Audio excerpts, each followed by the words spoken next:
Hello and welcome to your in-depth weekly horoscope for week commencing the 24th of January. As ever, I'm going to give you an overview of what we can all expect, but please stay with me. I will then dive deep to share in detail the prospects for each of the 12 zodiac signs. Now on Monday, Mars, the planet of drive, of ambition, of individuality, climbs its way into the sign of Capricorn. Now Mars loves being in Capricorn. It's going to be here for 6 weeks, and this is an opportunity to really get busy on any ideas that we've had germinating in the background, which require sort of really grappling with in a very practical but determined way, because that's the energies of Capricorn, which of course is governed by the planet Saturn. So Mars is in a good position for the next 6 weeks if we want to be more entrepreneurial, we want to do something around property matters, if we want to show more leadership around our business instincts. But also Mercury, the planet of communication, retraces its steps and rewinds back into Capricorn on Wednesday, and it's pretty close to Pluto, the planet of penetration and of power. And all week the combination between them gives us an opportunity to think very carefully about our role in life, our ambitions and our goals. And there could be some key conversations that we need to have. Now on Tuesday, there is a quarter moon in the energies of Scorpio. That's very passionate. But because the sun is in the sign of Aquarius, which is about individuality, but also the collective, if there is a friendship where someone's perhaps being a bit cloying, maybe even a bit jealous that we may have some other alliances developing, that could be a bit of a pinch point. And in a long-term romantic relationship, if we want different things from a partner, that can also be highlighted. But the sun's in a semi-sextile of 30 degrees with Jupiter, the planet of growth, in one of its 2 home signs of Pisces right throughout this week. And that can provide some genuine uplift.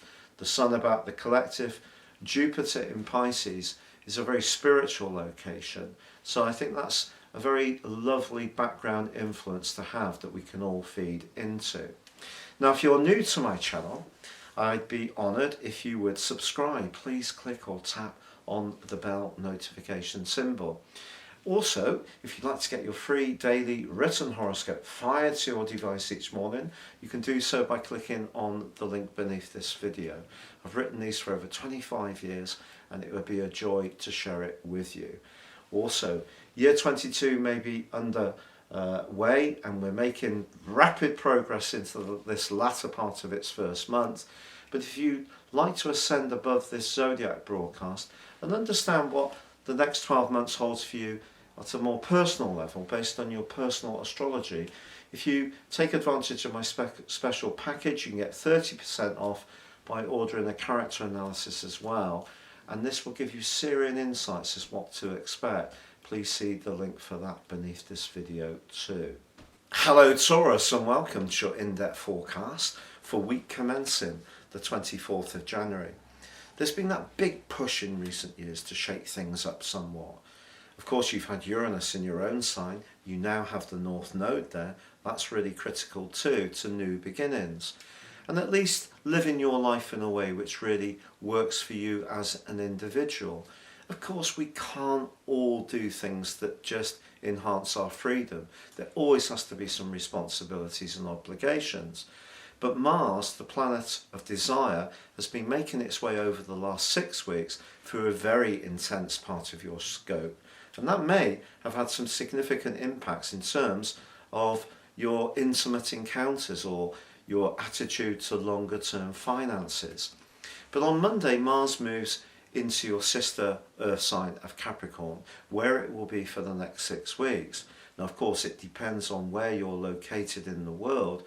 But if there is a strong desire for you to change your immediate surroundings and do something more spontaneous, and travel is obviously a big way to do that, then I think over this next 6-week period, if the rules allow wherever you are, I think you will be heading off somewhere different. And I think it will do you the world of good.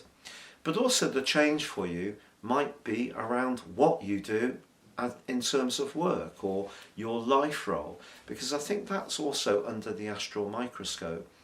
The quarter moon on Tuesday in the sign of relating for you, Scorpio, clashes with the sun in your more worldly sector. Is there a relationship at work with a line manager or a colleague which is actually proving to be a little bit oppressive? Because the arrival of Mars and then Mercury on Wednesday in the sign of Capricorn to join up with your ruling planet Venus and also with Pluto suggest change can be something that you start to feel more comfortable with, because you are the most aligned of the fixed signs in terms of continuity, and that's where a lot of your strengths come from. But I think there really is a sense that some kind of alteration to your world can actually be very liberating for you. But of course we can all walk out of a job that we don't like or away from a manager that gets on our nerves. It's not very liberating if suddenly we're met with a situation where we don't have the money to pay our bills. So it's about picking your battles, really. We get invited to some challenging situations. We don't have to necessarily get involved in every scrap that we could. But I feel that there may be something that you're going to show more robustness around. And it may be a point of principle that's really going to engage you. And it may be around a conversation you have with someone where it helps you to see what the reality of them or their attitude really represents. And it may be something that you're not particularly comfortable with. And that can give you the impetus, the incentive to be more daring in breaking out of something that's holding you back. Another thing that can help you this week is that lovely semi-sextile between the Sun and Jupiter. And someone could be prepared to put in a good word for you or pull some strings. Nepotism is the word that used to be applied to this. We know who we know is as important as what we know. It's much more difficult to use those kind of back channels these days because, of course, things have to be done in a much more transparent and politically correct way. But then, people do put in good words or recommend strongly the people that they care for. And someone could do that for you over this next week. They could really let someone influential know that they really rate you, and that could be a huge stroke of fortune for you. It's been a pleasure being with you. Please stay safe, take care, and goodbye.